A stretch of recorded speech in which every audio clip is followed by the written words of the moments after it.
Well, good evening, everybody. David McGuffin here. It is March the 1st, 2022, and welcome to Travel Talk Tuesday tonight. You hear the song, The Blue Danube, playing in the background. I thought I stopped it, so I'm gonna cut away and let you enjoy that and some of the scenes I prepared, and then I'll come back and talk to you a little bit more about the episode tonight. So we're talking about the area just to the east of Salzburg, between Salzburg and Vienna, Austria. The river that goes through there is, we know as the Danube River. In German, it's called Donau. And there's a big curve right here, and this is called the Wachau Valley, between the town of Krem and the town of Melk. So this is the region we're going to be talking about. Now, back in the day, in 1866, this famous composer, Baroque composer named Johann Strauss, wrote a lot of waltzes in Vienna because many people were into dancing, especially the aristocracy and everything. And so he wrote this song that we know in English as the Blue Danube Waltz. I'll let it play for a moment.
So on the Danube, I'll let David McGuffin tell you about it. On the Donau River. It's stretching about 35 miles between the town of Krems back to the east and down to Melk behind me to the west. What a beautiful place through this valley called the Wachau Valley, loaded with vineyards and fruit trees. Just a great place to have an experience to get out into the countryside in Austria. Hey, your adventure starts right here with David McGuffin's Exploring Europe. Now, these are the photos I have taken during the times I've been here. Let me just stop this for a moment, come back full screen. And again, welcome you to Travel Talk Tuesday. Thank you guys for joining us.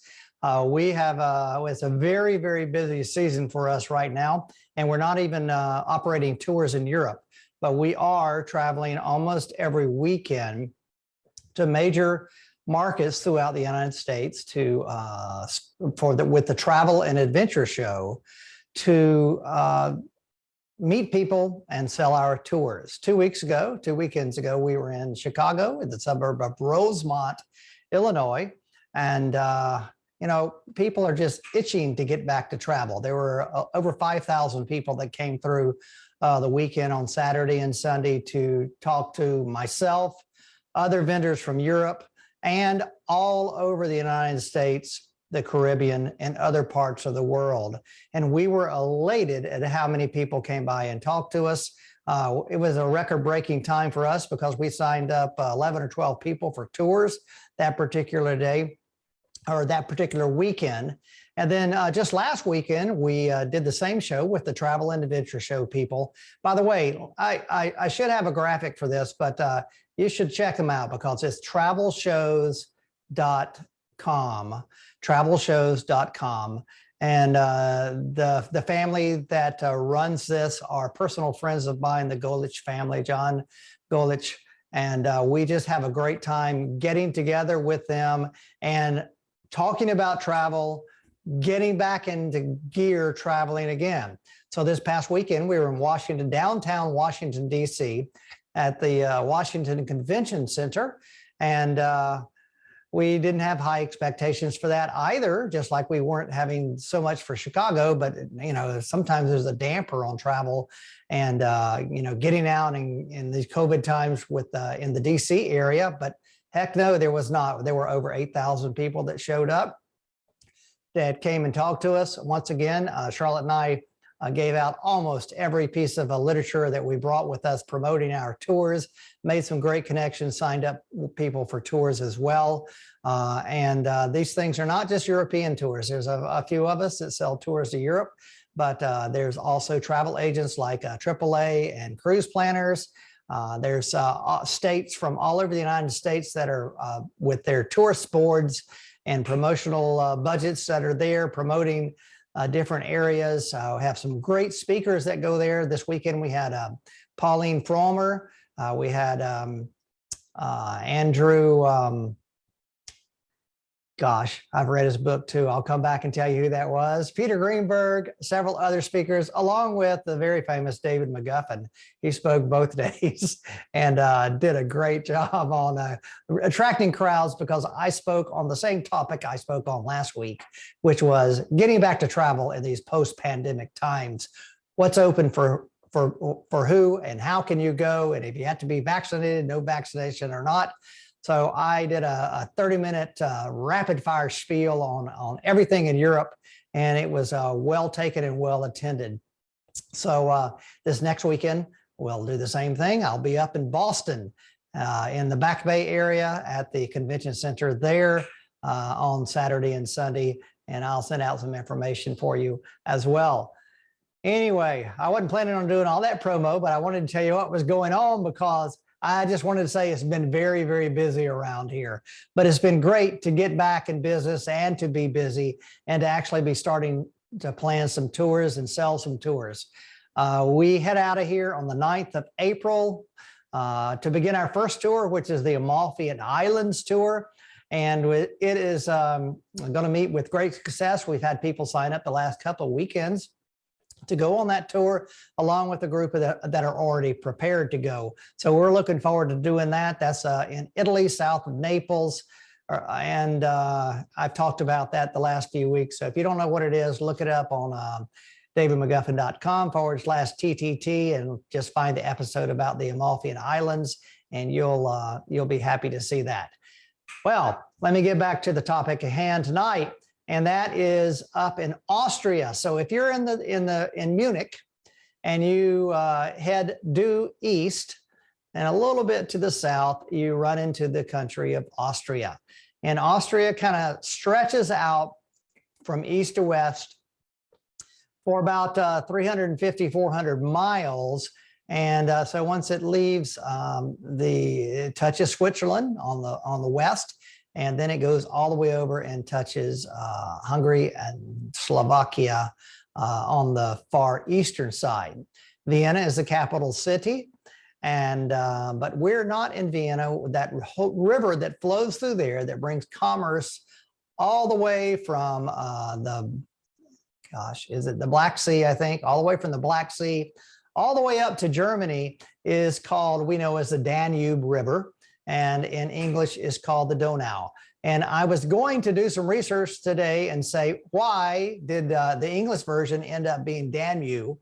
But I don't know, D-A-N-B-U-E, D-A-N-U-B-E.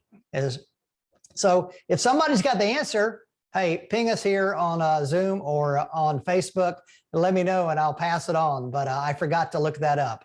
But this is a wonderful region where that river has cut through these limestone mountains over the centuries and millenniums, and has developed big valley through there. And the soil there is rich with limestone and minerals, and grapes are produced there and grown there very well. And some of the best grapes that are in Austria and that part of Europe are produced there. Let me go back and continue on with the video, and I'll talk over the top of it here. So this is a little village of obviously Dürnstein. Rehearsing in here. Music caught my ears. Can you name that tune? Now, most of the time the village is deserted. And so our tours that we leave Vienna and we drive to Melk and Salzburg, we come through here about the middle of the day and there's hardly anyone in town. But you can see they're prepared for something because somebody's coming there buying all that wine and jam and jelly and all of that other stuff. And you know what happens? Thrives on the cruise ship trade. Okay, It's a I'll tell you. perfect little cute town, kind of like being in Disney World even. But when the cruise ships come in, like the Viking cruises or other cruises that come in, they spend a couple hours in town, loading them up with 200 to 400 people all at one time, and then everyone evacuates. So that happened earlier this morning here in this town. And now, it's 12 noon, everybody's gone. It's just me and the locals. It is, yes. That's okay. It's okay. I like having people in it.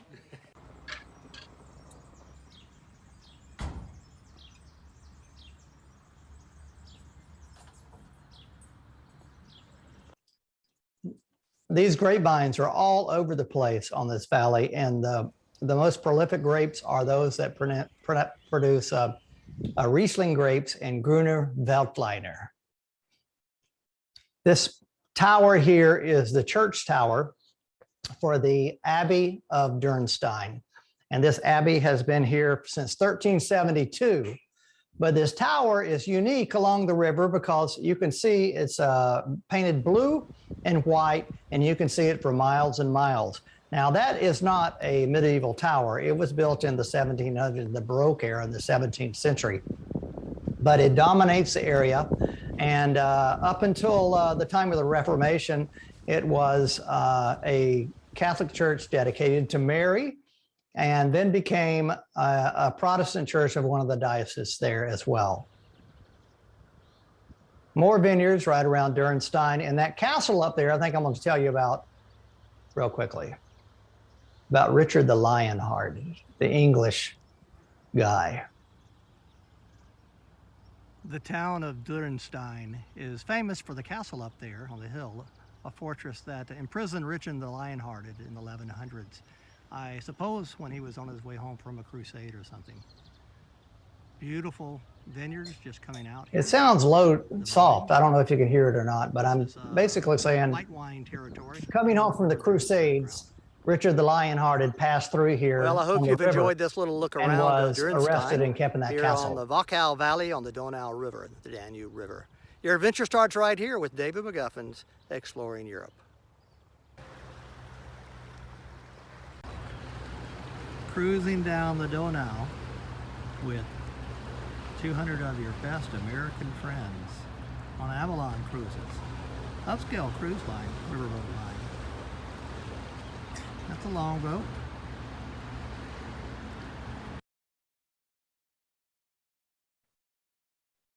I'm going to come back to you full screen here because, and stop this. Exceptionally powerful. Babenberg's family who handed over the castle to the Melk Benedictine monks, and together. All right, back again.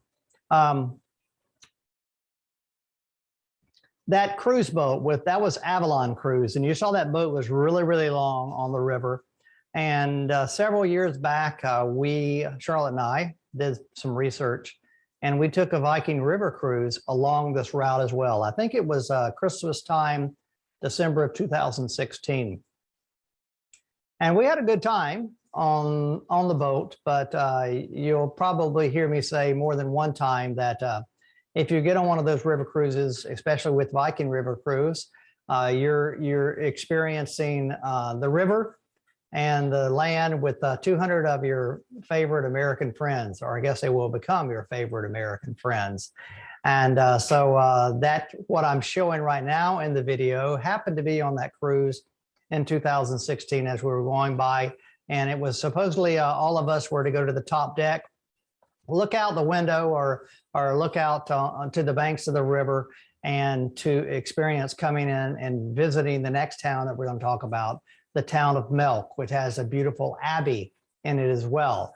And the voice on the intercom that you hear is the voice of the cruise director. I don't even remember his name, but some of you who are as old as I am remember the Love Boat, and Julie was the cruise director. So that was his gig too. So he would always have some commentary as we would approach a new destination. So this is a little bit of that, and then we go into the town of Melk. This is Charlotte and I in front of the Abbey in Melk during that Christmas tour that we did. And as you can see, it is beautiful and it dominates the entire landscape. This is looking down from the Abbey to the river, and this is the entrance into the Abbey of Melk.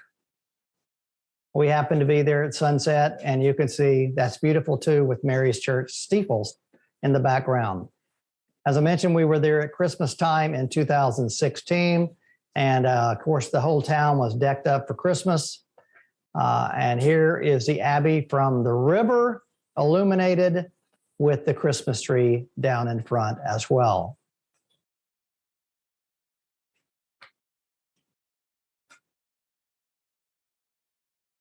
Beautiful scenes as we exited. And then on the river, I think we ended up cruising all night to our next destination. And this is some of the meal they had on that river cruise. The only authentic, sort of, they say, meal we had on that thing, authentic as in Austrian type of meals. You can see cold cuts, cheeses, and pretzels. Charlotte and I in 2017, we were on a tour that went through here in the summer. A great place to sit down, catch up in my journal, have a hot dog and some beer, and enjoy the experience of being there in the summertime, clear blue skies with the Melk Abbey overhead. And then just last month, 2 months ago, Charlotte and I showed up here as well, and I'm going to have some commentary on camera about this. But we showed up the first day that Austria opened back up after the COVID Omicron pandemic shutdown.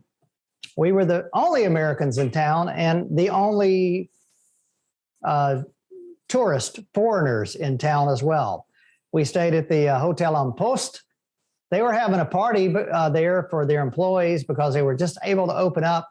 And so we had to fend for ourselves and find somewhere to go. And hey, David McGuffin here. Good morning from Melk Abbey Town, Austria. Boy, we've been on a trek around Europe and Eastern Europe the last couple of weeks or so, and we've ended up here on our next to the last morning before we fly back to the USA. I thought I'd just give you a little report about how things are going with COVID-19 and our travels, especially here in Austria.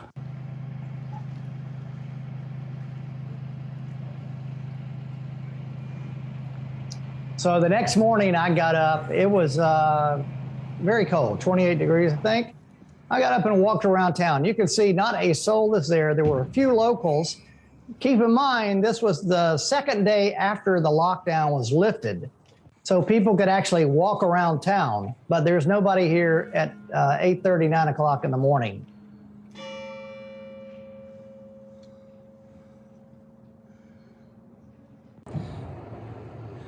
This town is dominated by the impressive Abbey, sitting high on a hill right above town.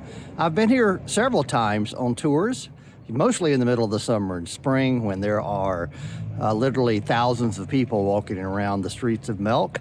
But this Abbey is sure impressive, and it requires a few hours to walk through and see it. There's been an abbey sitting here on the banks of the Danube River since the middle of the 9th century. And within the next 200 years, up until the middle of the 11th century, this became a very prominent monastic site and also a place where many records were kept and a massive library was assembled.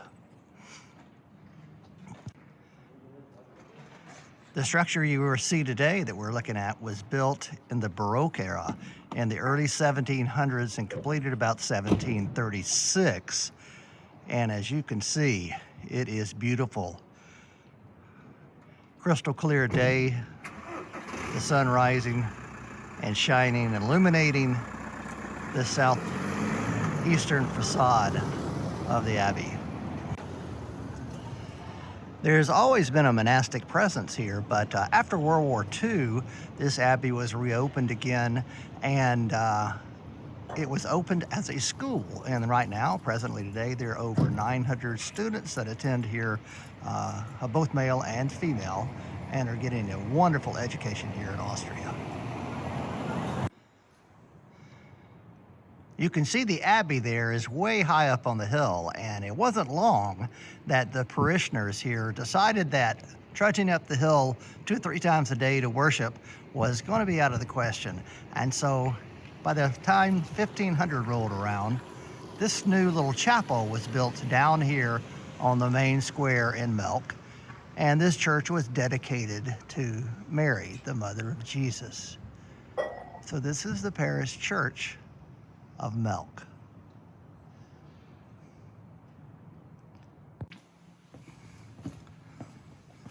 I'm walking up this little walkway from the church where I just was standing up to the main street. And then this is the main street. Again, Sunday morning, very early. So no one's there. Everything, the main places are all closed down. So all these restaurants on the right and left-hand side would normally be open, but they were not because of the quarantine that was imposed by the Austrian government on the people. And so I'm going to walk up to the very top of the hill here.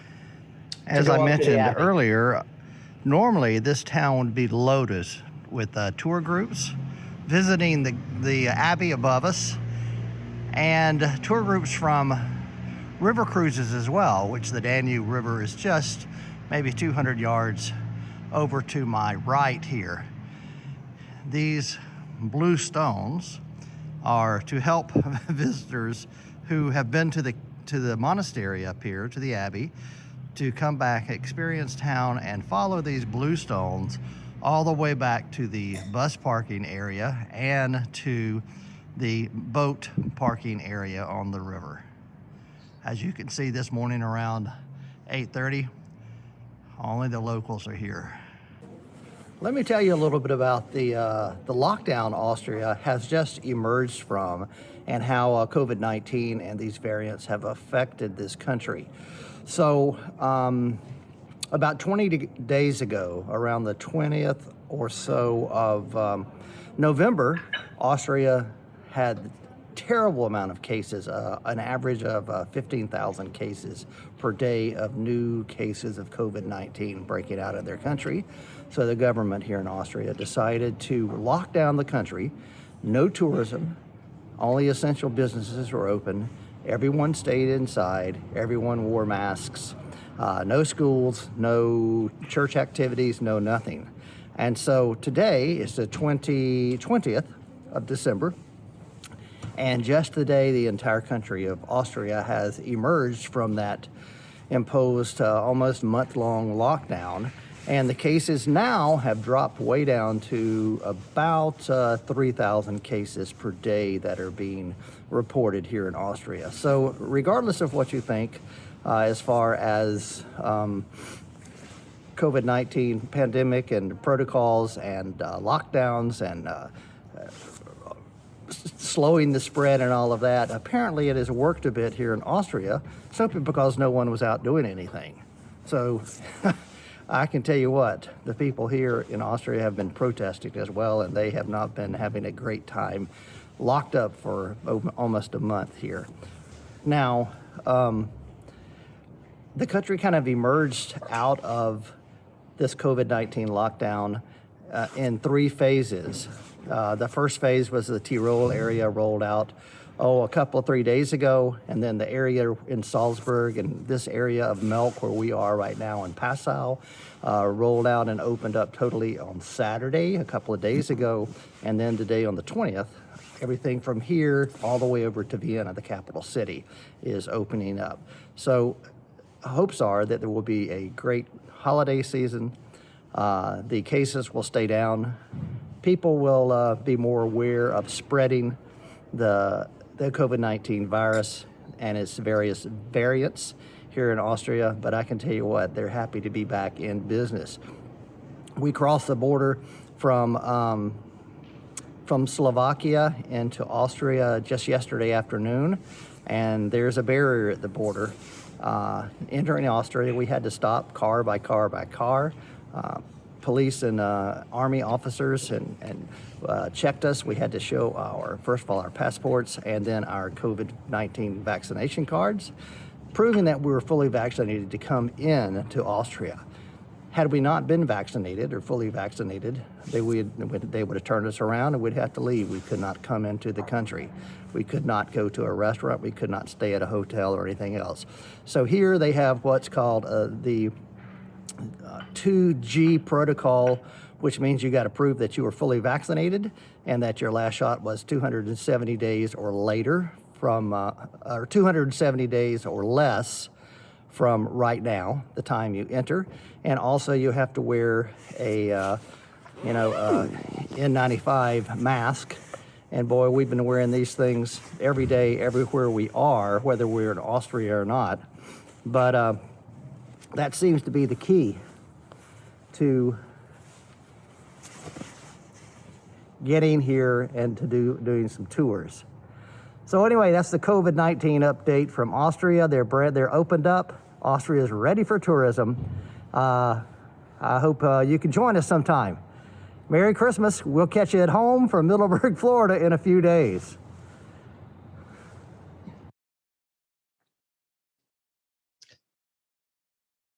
So from that spot, which is the main square near the Rat House or the City Hall, as I walked up these steps, it took me 10 minutes or so to go up to the entrance to this, the Baroque Abbey here.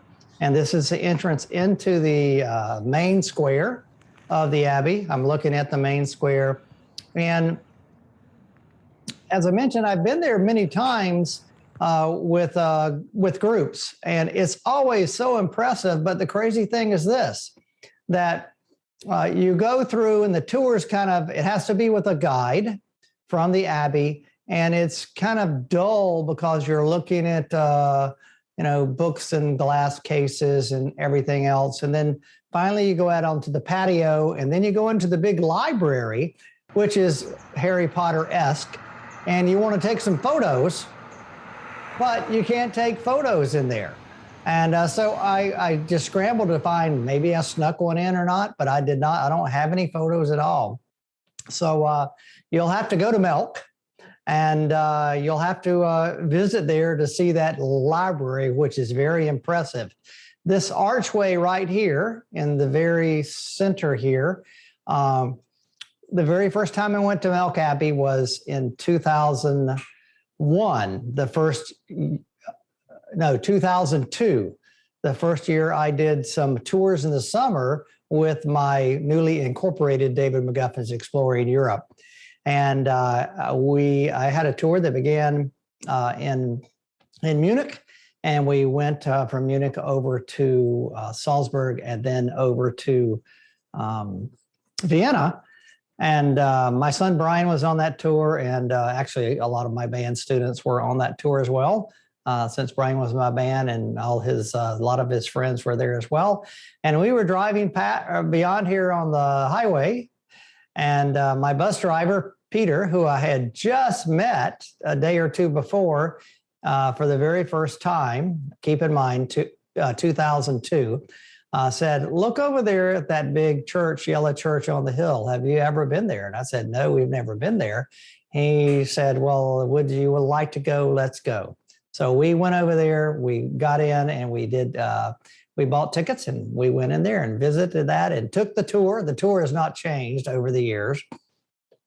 But I have some photos, which I could not find because they are real photos, of Brian and several of his friends, Jordan and Katie and Kelly, maybe, all sitting right there with the view of the mountains in the background.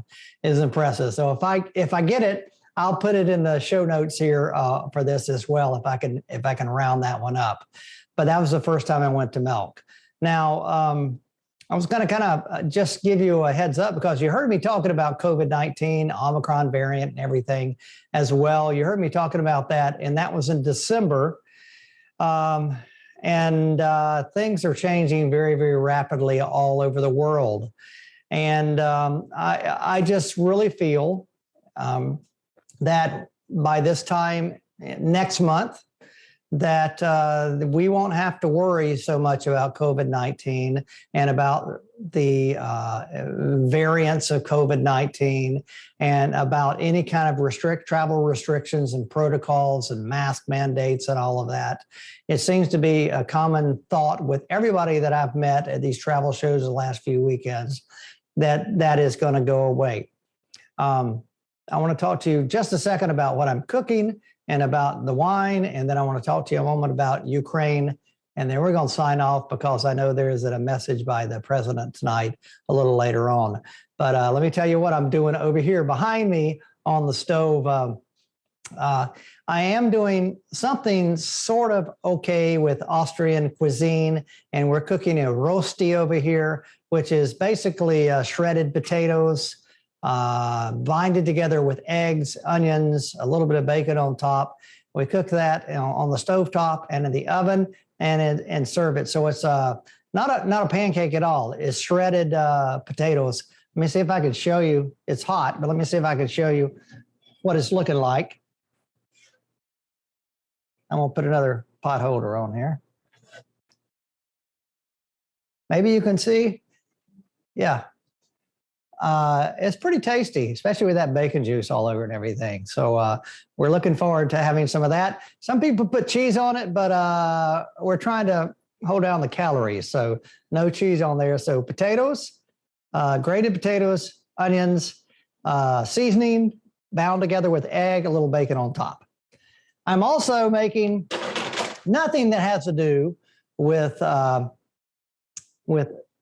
the destinations that we're talking about tonight, but I'm making chicken and onions, which is called, I